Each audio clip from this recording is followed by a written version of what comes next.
আসসালামু আলাইকুম। BTV news Facebook page থেকে মোহাম্মদ হাফিজুল ইসলাম বকুল। দর্শক দেখতে পাচ্ছেন, আজকে কিন্তু সারাদিন সকাল থেকেই আমরা দেখেছি যে আকাশে মেঘলা ভাব এবং রাত্রেবেলা কিন্তু বৃষ্টি হয়েছিল। ইতিমধ্যে কিন্তু দেখেছি যে বেলা 12টার দিকে দেখতে পাচ্ছেন আমাদের খোকসা প্রচুর বৃষ্টি হচ্ছে। আর আমি সরাসরি আপনাদের একটু দেখানোর জন্য চেষ্টা করছি।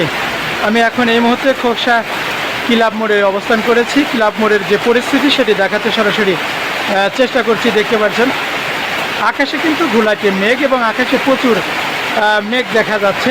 ইতিমধ্যে কিন্তু থমথমে কোনো বাতাস নেই বললে চলে, তবে বৃষ্টি পড়ছে, টাপুর টুপুর বৃষ্টি, কিন্তু অসংখ্য বৃষ্টি হচ্ছে। দেখতে পাচ্ছেন, আমি আপনাদের একটু দেখানোর চেষ্টা করছি। দেখতে পাচ্ছেন ইতিমধ্যে আমাদের কুষ্টিয়া রাজবাড়ী আঞ্চলিক মহাসড়ক, সেই মহাসড়কটিতেই কিন্তু আমি আপনাদের একটু দেখাবো যে